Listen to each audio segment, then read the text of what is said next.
Murrell and Airrion Love from the legendary Stylistics, one of the best soul groups of all time. You guys you guys established the Philadelphia soul sound, and it's a great pleasure to be talking to you guys. So thank you very much for taking the time. Oh, thank you very much. And what I wanted to start by doing is asking you guys what first got you into music. What were your earliest musical memories? When growing up through junior high school, back then it was the Motown era. Motown was very big, and a lot of guys that formed groups back then emulated themselves after the Temptations, Gladys Knight, and Pips.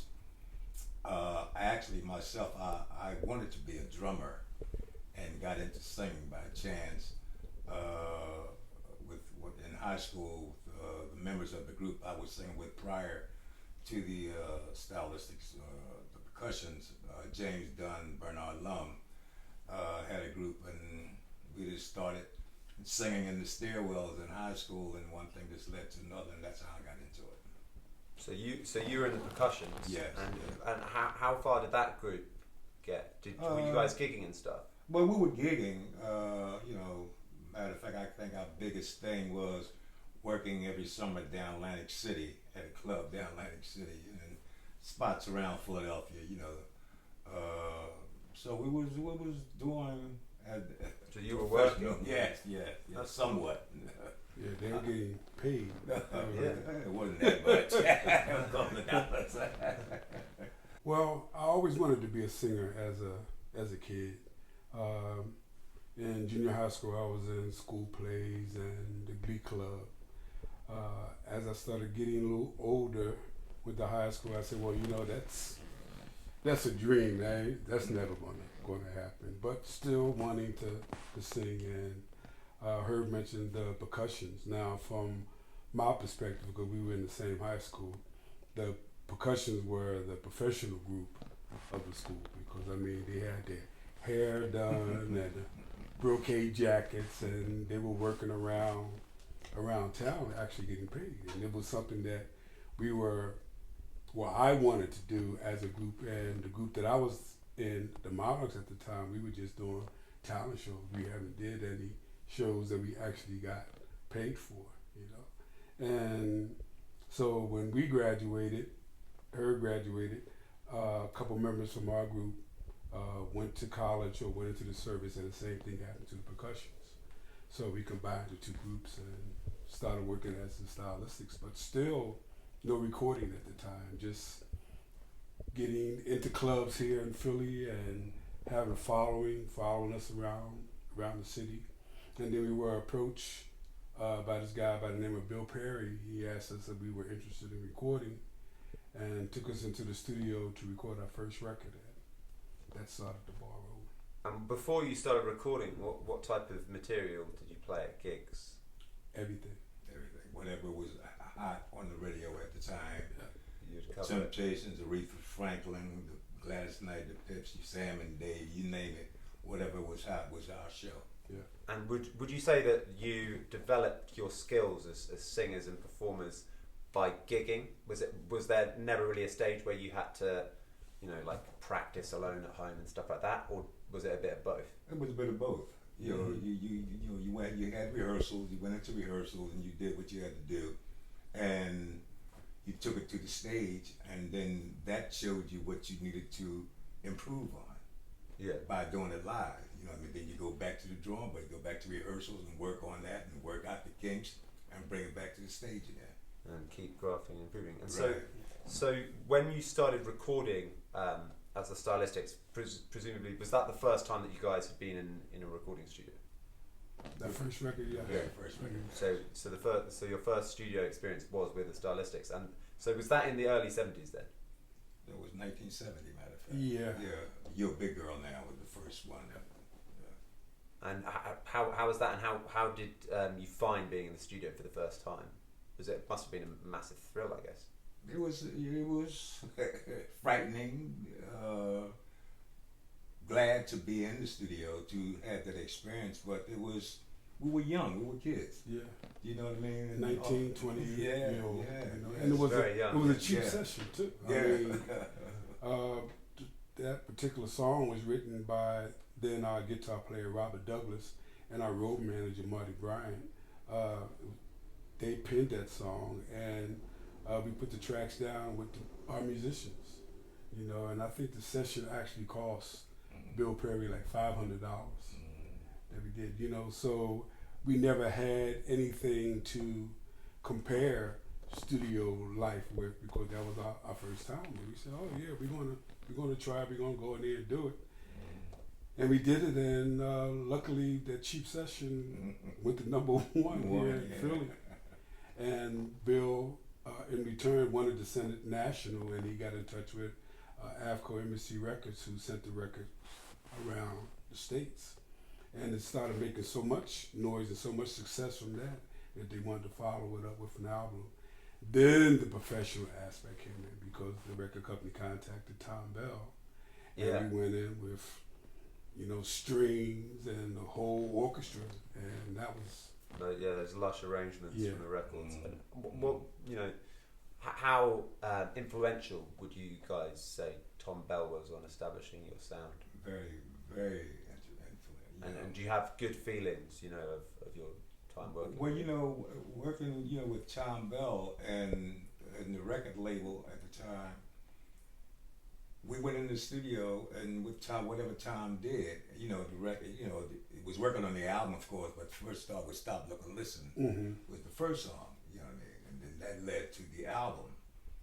But when the album came out, they were putting out song after song after song, and they were becoming hits after hit after hit, and we were working.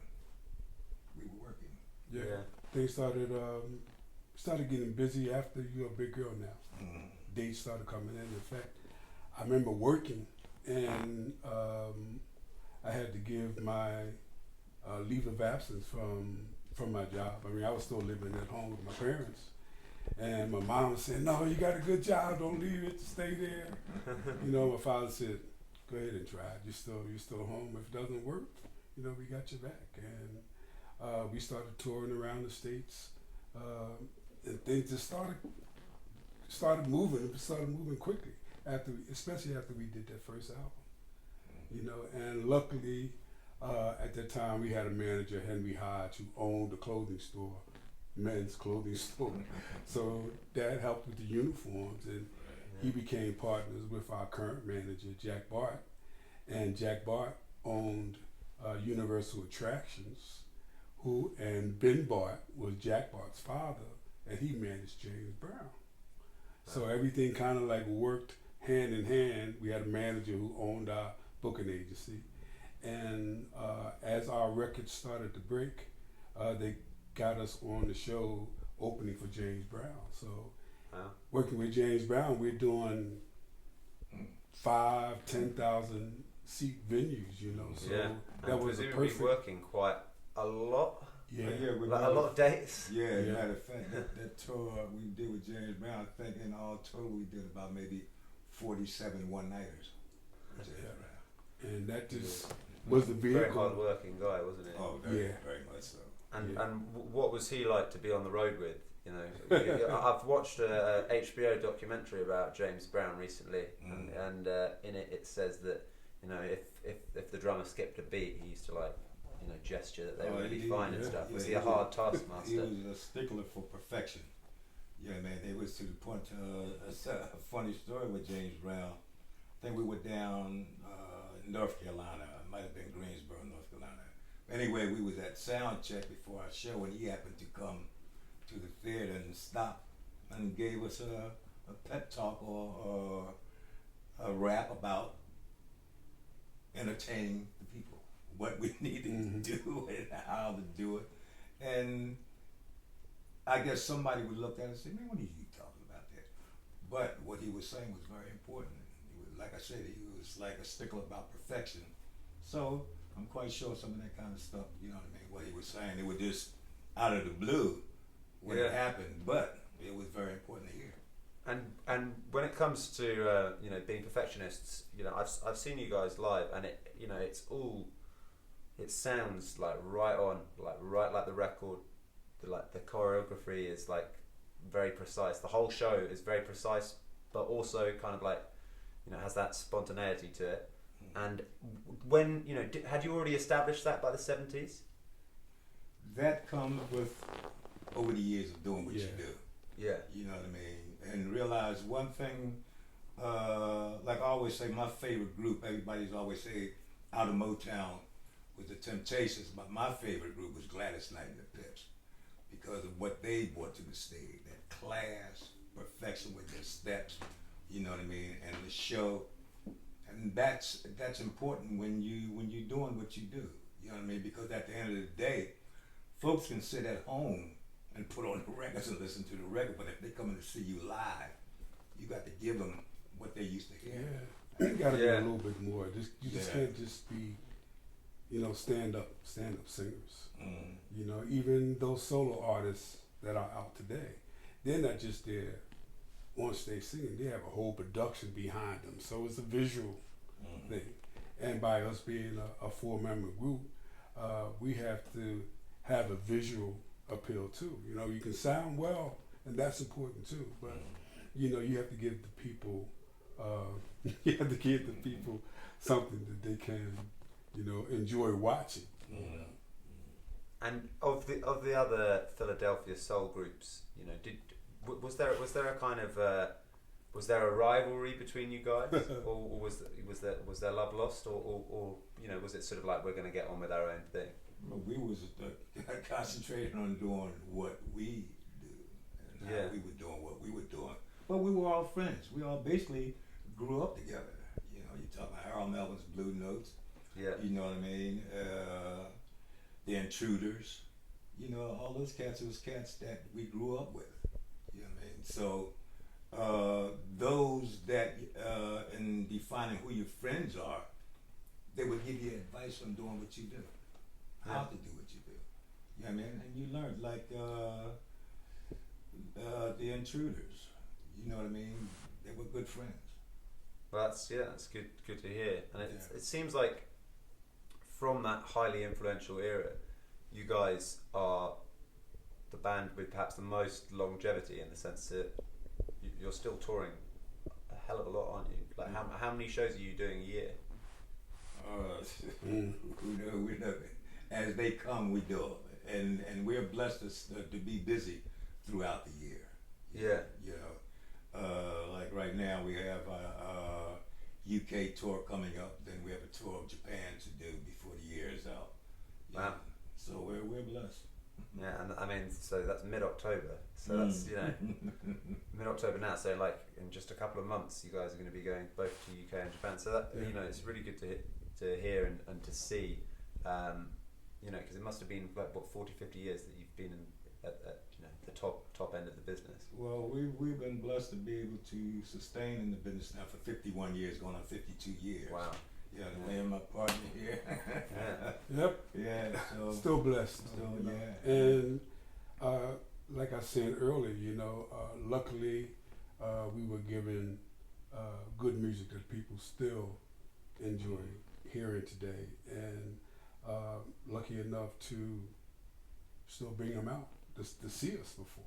You know? So yeah, so many blessings. Oh yeah. And then, you know, going back, we were talking about before with Tom Bell, you know, with his production of what he did with those songs, and with the lyricist, God bless her soul, Linda Creed, that penned those songs.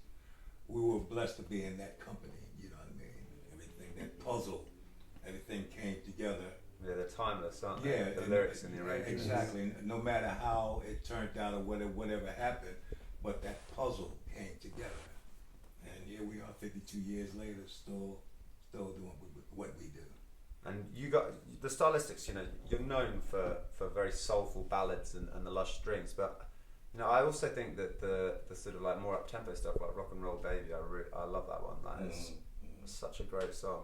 Do you ever feel like you're sometimes shoeboxed only into doing the slower numbers, and people kind of ignore that you can do like up-tempo stuff just as well? Well, it's only because even performing, we were saying amongst ourselves on the first album, was all ballads on the first album. So when we do a show from all those songs on it, and we would say like, wow, you know, we put people to sleep, you know, and everything was slow. And we mentioned that to Tommy, and next thing you know, when we did the second album, it was a little more up tempo. Yeah. You know, and then Rock and Roll Baby album took it there. But you know, I think even when we perform, Rock and Roll Baby has to be in the show. But right now, in the 70s, we were establishing the Stylistics. You know, now the Stylistics has been established for 50 years. So when the people come out, they want to hear the songs. Yeah, they want to hear those ballads. Yeah. And in entertainment, because like the music industry is changing such a lot, and actually the live acts are people like the Stylistics, or they're people, you know, like Elton John or Paul Simon or, you know, Paul McCartney. You know, it's people who have back catalogues that have been revered by people for decades, tend to do the best live. And what a lot of people often wonder is, you know, does it ever get tiring playing those songs night after night, or is it just when a song is that good, it's just it's always good? Yeah, well, you know what happens. Each audience brings a different atmosphere to the song. Yeah. So what this audience is feeling about You Everything here, this audience over here has something else. You know what I mean? For You Everything. So that keeps that excitement there. You know what I mean? I was saying the same thing on the last interview that I had, in fact, for the UK just last week, and they asked the same question. I said, you know, just like we're being watched from the audience perspective, and we're watching the audience. You know, we can sing one particular song and look across the audience and see 5 or 6 different responses. You may see one person boo-hooing, crying their eyes out, another one clapping. You know, so that one song has so many different emotions for different people. And we're looking at this, and that's like new to us, you know, because it's a different emotion than we saw, like Herb said, on the show that we did somewhere else. Yeah. You know, and I think people say, do you get tired of singing the same songs? No, and that's one of the reasons why. Yeah, because every audience and atmosphere is different. Yeah, exactly. And obviously, because touring and performing live like night after night is a strenuous exercise. Is there ever a moment, because you know it seems like you have a lot of joy in what you do, is there ever a moment where you're on stage and I mean, I suppose you must just get such great crowds all the time, but is there ever a moment where you're like on stage and you're thinking, God, this is tiring? Oh, it can be all the time. Yeah, yes, you know. And when do you ever feel like underappreciated? Like, have you ever had a bad, you know, have you had a bad gig in the last like 10 years? Well, I think we're our worst enemy. Yeah. You know, I can't recall ever coming off stage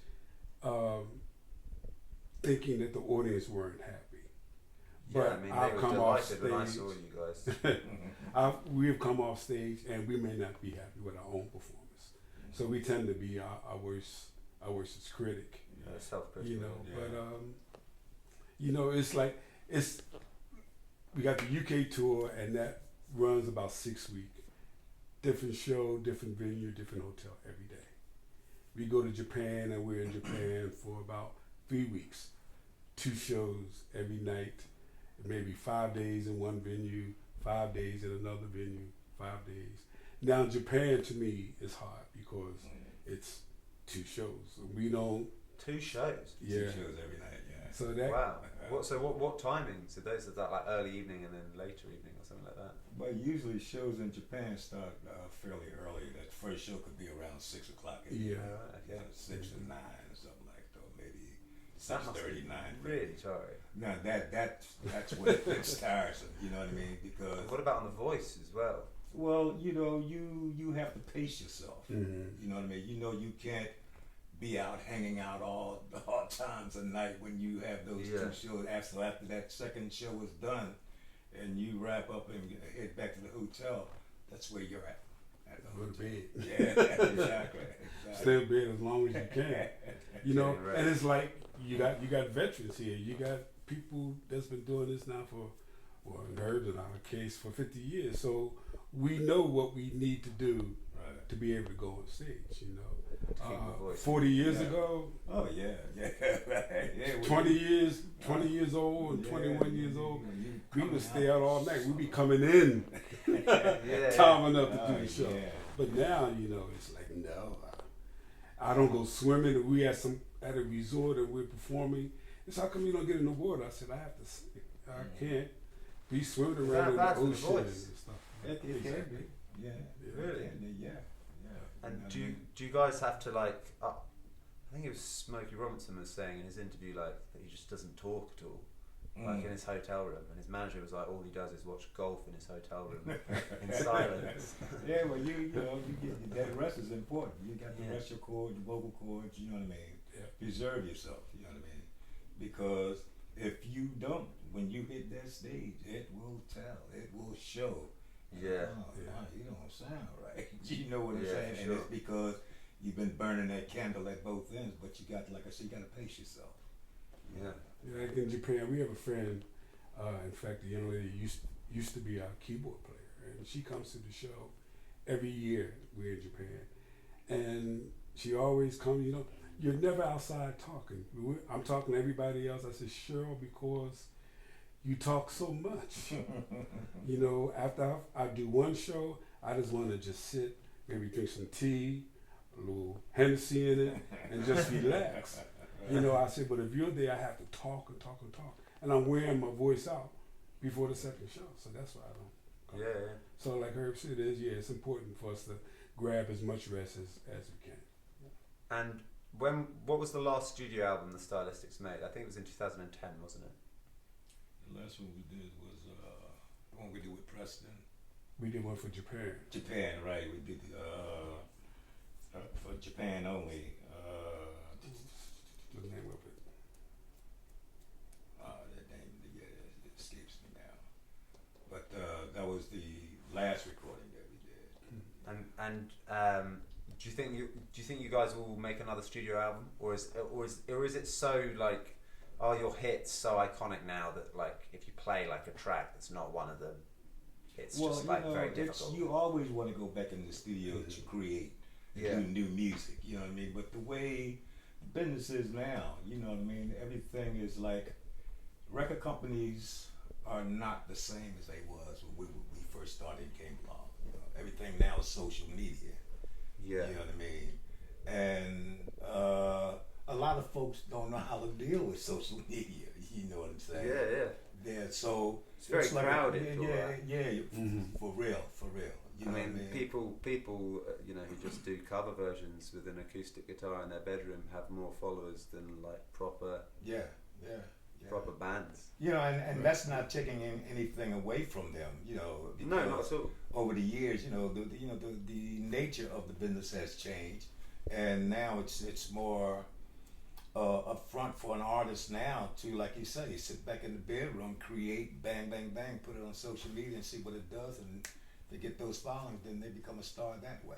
You know what I mean? And the other side of that coin is like a lot of record labels now, groups such as us, Stylistics, Ray Goodman and Brown, Harold Melvin's Blue Notes, the Intruders, that list is so long, is that they don't feel as though there's a record buying market, as they say.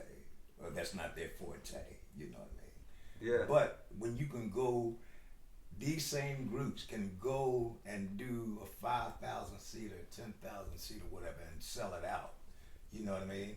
What do you mean there's not a market out there no longer for these Yeah, I groups? think there is, and you know, your records are, because I mean, no one buys physical records really. I guess your fan base would probably buy more physical records than fan bases of younger acts, because that's not even a thing for the younger acts, and it's always the older acts who actually like do well in the album charts. But you guys are being streamed.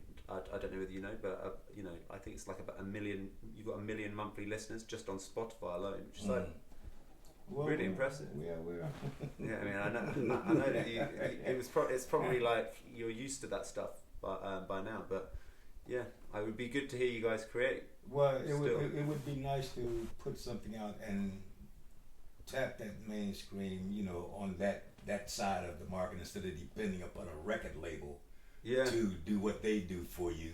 It would be, you know what I mean, I think it would be very nice to kind of touch that, you know what I mean, to see what's happening with the social media market, you know what I mean? Yeah, for sure. Because I mean, your fan base still seems as strong as ever. Yeah, we're blessed.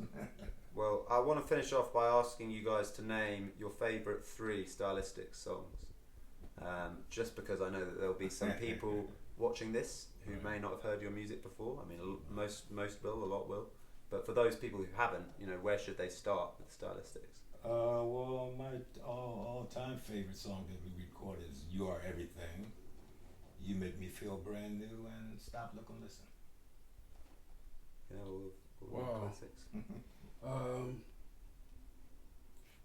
Took the exact same 3 songs. They are. We've been around each other too long. Yeah, I know. Okay, so I would well, let me say this, so I'm gonna really tell my age. I would go to a couple of the B-sides. For those who don't know what the deep cut. the B-sides are, on the days of the 45, they played that one side that was the hit, and you turned it over, and that was the B-side. But Payback is a Dog is one of my favorite songs. Stone in Love with You. And wow, people make the world go round. Yeah, those are brilliant records. Well, guys, thanks very much for taking the time. Thank It's you. been a pleasure talking to you. Thank talking you. to you. Real pleasure. Thank you kindly.